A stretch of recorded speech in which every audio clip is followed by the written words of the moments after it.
My bratty elder sister showed up at my house and begged me to let her stay, because her abusive husband kicked her out, but I found out that it was she who was abusive and guilty. I, 29F, have been living separately from my family for the past 6 years. My family consists of my mother, 55F, and my older sister, Sarah, 32F. Sarah was always my mom's favorite child, and this caused a lot of tension between us growing up. 6 years ago, I was forced to leave our family home due to a series of conflicts with Sarah. She had always been controlling and manipulative, often using her position as the favorite to get her way. The final straw came when she accused me of stealing money from our mother's purse. I didn't do it, but Sarah convinced our mom that I was lying. The atmosphere at home became unbearable, with constant arguments and distrust. Eventually, Sarah gave me an ultimatum.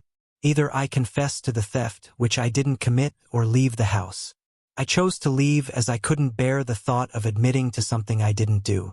For the past 6 years, I've been living on my own, working hard to build a life for myself. I have a decent job as an accountant at a small firm, and I've managed to rent a small but comfortable apartment. I've had minimal contact with my family during this time. My mom occasionally calls to check in, but our conversations are usually short and superficial. I haven't spoken to Sarah at all since I left. Last week, on a rainy Tuesday evening, I heard a knock on my door. When I opened it, I was shocked to see Sarah standing there, soaking wet and crying.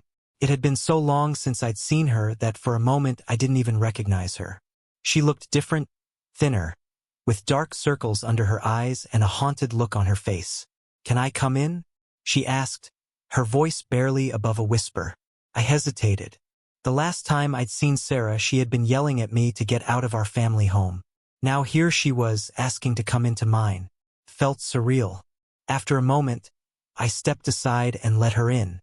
Sarah stumbled into my apartment, leaving wet footprints on the floor. She collapsed onto my couch, still crying. I stood there awkwardly, not sure what to do. Part of me wanted to comfort her, but another part was still angry about the past. "What's going on, Sarah?" I finally asked. Between sobs, Sarah managed to explain that her husband had kicked her out. I was surprised to hear this. I knew she had gotten married about 3 years ago, but I hadn't been invited to the wedding and didn't know much about her husband. He's been abusive," Sarah choked out. "It's been getting worse and worse. Tonight he just lost it. He threw me out and said if I came back he'd kill me." I felt a mix of emotions hearing this. On one hand, I was horrified that Sarah had been going through this. No one deserves to be in an abusive relationship. On the other hand, I couldn't help but feel a twinge of anger. Where was this vulnerability and honesty 6 years ago when she was accusing me of theft? "Why didn't you go to Mom's house?" I asked. Our mother's place was closer to where Sarah lived with her husband, and I knew Mom would welcome Sarah with open arms. Sarah looked up at me, her eyes red and puffy. I didn't want to worry her," she said. "She doesn't know about the abuse. I've been hiding it from her. I didn't want her to know I'd been kicked out." I felt conflicted. Part of me wanted to help Sarah, to be the bigger person and put our past behind us. But another part of me was screaming that this wasn't fair. Sarah had forced me out of our home, cut me off from our family, and now she expected me to take her in. "Sarah," I said slowly, "I don't know if I can help you. We haven't spoken in 6 years. You forced me to leave home, and now you show up here expecting what exactly?" Sarah's face crumpled. "I know," she whispered. "I know I have no right to ask for your help, but I didn't know where else to go. I'm scared, and I'm alone, and I'm sorry for everything." I stood there, torn between my anger at the past and my concern for Sarah's current situation. I didn't know what to do. After much internal debate, I reluctantly agreed to let Sarah stay with me for a few days. She said she needed time to sort things out with a lawyer regarding her situation. I made it clear that this was temporary, and that I wasn't getting involved in her personal matters. I continued with my normal routine, going to work and maintaining my own life. For 4 days, Sarah stayed in my spare room. We didn't talk much beyond necessary interactions. I could tell she wanted to discuss things more, but I kept my distance. The wounds from our past were still raw, and I wasn't ready to open up. On the fourth day after work, I was walking to my car in the office parking lot when a man approached me. He introduced himself as John, Sarah's husband. I was immediately on guard, remembering Sarah's claims of abuse. However, what John told me next left me reeling. According to John, Sarah wasn't the victim she claimed to be. He said that he had recently discovered Sarah was having an affair with his friend, Tom. Apparently, Tom had been coming to their house frequently, mostly when John wasn't home. John found out about this and confronted Sarah, which led to a huge argument. He admitted to yelling at her to leave but denied any physical abuse. John went on to explain that Sarah had filed a domestic violence case against him. He seemed desperate as he told me that the only evidence that could prove his innocence was a flash drive that Sarah had taken with her. This drive allegedly contained security camera footage from their home, showing Sarah with Tom and proving that John hadn't been abusive. I stood there, stunned. Part of me wanted to dismiss John's story outright. After all, isn't this what abusers do? Try to discredit their victims? But another part of me remembered the Sarah I grew up with. Manipulative, dishonest, always playing the victim when it suited her. John pleaded with me to help him. He asked if I could try to find the flash drive and, if necessary, testify in court about Sarah's past behavior and manipulative tendencies. He emphasized that he wasn't asking me to lie, just to share my experiences with Sarah if it came to that. I didn't give John an answer right away. I told him I needed time to think and process this information. He gave me his contact details and left, looking defeated. Now I'm torn. On one hand, if John is telling the truth, then Sarah is once again manipulating people and potentially ruining an innocent man's life. On the other hand, if Sarah is telling the truth, then by helping John, I could be aiding an abuser and putting my sister in danger. I haven't confronted Sarah about this yet.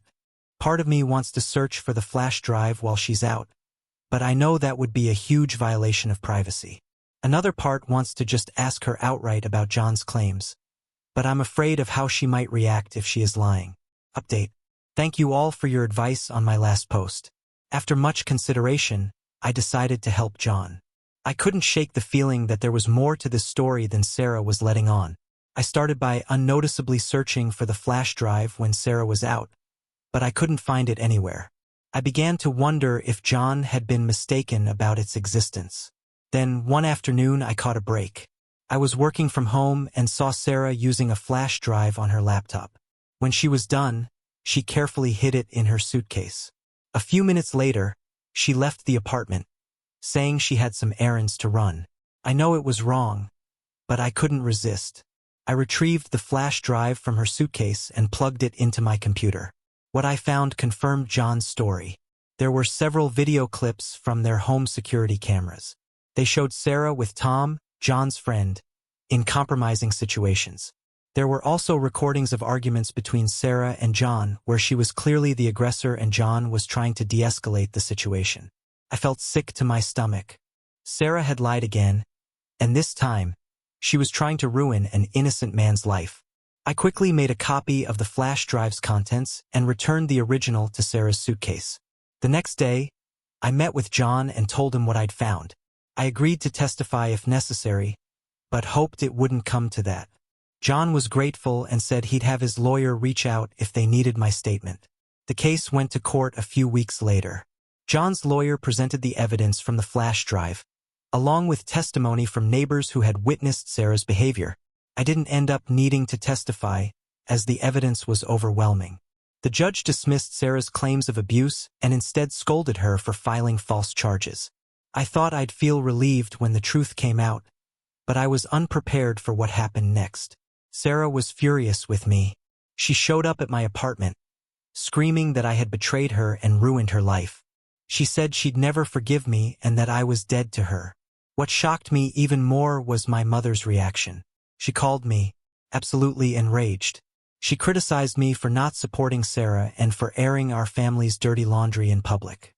It became clear during our conversation that she had known about Sarah's affair and her plan to accuse John of abuse. She had been supporting Sarah's lies all along. I was devastated. I had always known my mother favored Sarah, but I never thought she'd go this far. It made me question every interaction I'd had with them over the years. In the aftermath, I've cut ties with both Sarah and my mother. It's been painful, but I know it's for the best. I can't have people in my life who would lie so easily and try to destroy someone else's life to cover up their own mistakes. John reached out to thank me again. He's doing okay, all things considered. He's filed for divorce and is working on rebuilding his life. As for me, I'm trying to process everything that's happened. I know I did the right thing by exposing the truth, but it's come at a great personal cost. I've lost what little family I had left, but I've also gained something valuable. The knowledge that I can trust my own judgment and stand up for what's right, even when it's difficult. I'm not sure what the future holds, but I know I'll face it with a clear conscience. Thank you all for your support throughout this ordeal. This meant more to me than you can know.